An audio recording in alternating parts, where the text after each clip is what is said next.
شروع کرتی ہوں اللہ کے نام کی مدد مانگتے ہوئے جو سب کو فیض اور فائدے پہنچانے والا، بے حد مسلسل رحم کرنے والا ہے۔ اے کپڑے اور چادر اوڑھ لپیٹ کر سونے والے، رات کو نماز میں کھڑے رہا کریں مگر کم،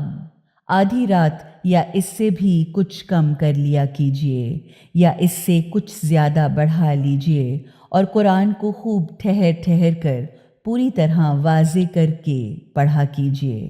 بہت جلد ہم آپ پر ایک بھاری عظیم کلام اتارنے والے ہیں۔ حقیقت یہ ہے کہ رات کا اٹھنا نفس پر قابو پانے کے لیے بہت کارگر اور مؤثر بھی ہوتا ہے، اور قرآن کو ٹھیک ٹھیک پڑھنے کے لیے زیادہ موزوں بھی، یعنی کلام کو زیادہ مضبوط بنانے کا سبب ہوتا ہے۔ حقیقتاً دن میں آپ کے لیے بہت سی مصروفیات ہیں، اس لیے رات کو اپنے پالنے والے مالک کو یاد کیا کیجیے اور اس وقت سب سے کٹ کر اسی کے ہو رہا کیجیے، یعنی اسی کی طرف پوری لو لگائے رکھیے، کیونکہ وہی مشرق اور مغرب کا مالک ہے، اس کے سوا کوئی خدا نہیں، لہٰذا اسی کو اپنا وکیل بنائیے، یعنی اسی پر مکمل بھروسہ کیجیے اور اپنے تمام معاملات اسی کے سپرد کر دیجیے۔ اور وہ لوگ جو الٹی سیدھی باتیں بنا رہے ہیں ان پر صبر کیا کیجیے اور بہت اچھے طریقے اور شرافت کے ساتھ ان سے الگ ہو جائیے، اور ان جھٹلانے والے دولت مندوں سے نمٹ لینے کا کام مجھ پر چھوڑ دیجیے، بس انہیں تھوڑی سی مہلت دے دیجیے۔ ان کے لیے ہمارے پاس حقیقتاً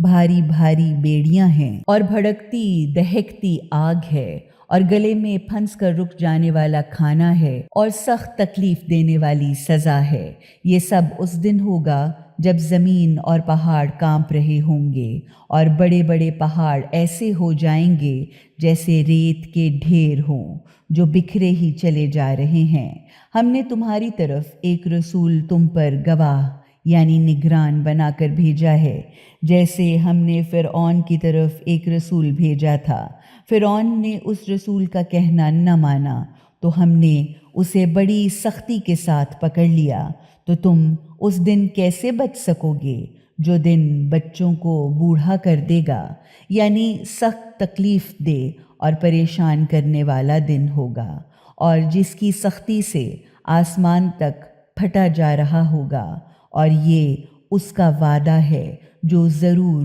پورا ہو کر رہے گا۔ حقیقتاً یہ قرآن ایک بہت بڑی نصیحت ہے، یعنی تمہاری بھلائی چاہتا ہے تو اب جو چاہے وہ اپنے پالنے والے مالک کی طرف جانے کا راستہ اختیار کر لے۔ حقیقت یہ ہے کہ آپ صلی اللہ علیہ وآلہ وسلم کا پالنے والا مالک خوب جانتا ہے کہ آپ تقریباً کبھی 2/3 رات اور کبھی آدھی رات اور کبھی 1/3 رات نماز میں کھڑے رہتے ہیں، اور ان میں سے بھی ایک گروہ ایسا ہی کرتا ہے جو آپ کے ساتھ ہیں۔ اللہ ہی رات اور دن کے اوقات کا حساب رکھتا ہے، اسے معلوم ہے کہ تم لوگ اوقات پر پوری طرح حاوی نہیں ہو سکتے، لہٰذا اس نے تم پر مہربانی فرمائی، تو اب قرآن پڑھو جتنا آسانی کے ساتھ ممکن ہو، یعنی اب جتنا قرآن آسانی سے پڑھ سکتے ہو اتنا پڑھ لیا کرو، کیونکہ اسے معلوم ہے کہ تم میں سے کچھ تو بیمار ہو جاتے ہیں اور کچھ دوسرے لوگ سفر میں اللہ کے فضل و کرم مراد روزی کو تلاش کرتے ہیں، اور کچھ دوسرے لوگ اللہ کی راہ میں جنگ کرتے ہیں، لہٰذا جتنا قرآن آسانی سے پڑھا جا سکے اتنا پڑھ لیا کرو، اور نماز کو پابندی کے ساتھ ادا کرتے رہو، اور زکوٰۃ دیا کرو، اور اللہ کو اچھا قرضہ دیتے رہو، اس لیے کہ جو کچھ بھلائی کا ذخیرہ تم اپنے لیے آگے بھیج دو گے اسے اللہ کے پاس موجود پاؤ گے، وہی تمہارے لیے سب سے زیادہ اچھا ہے، کیونکہ اس کا اجر بہت زیادہ ہے، اور اس کے لیے اللہ سے معافی مانگتے رہا کرو۔ حقیقتاً اللہ بہت معاف کرنے والا، اپنی رحمتوں میں ڈھک لینے والا اور بے حد مسلسل رحم کرنے والا ہے۔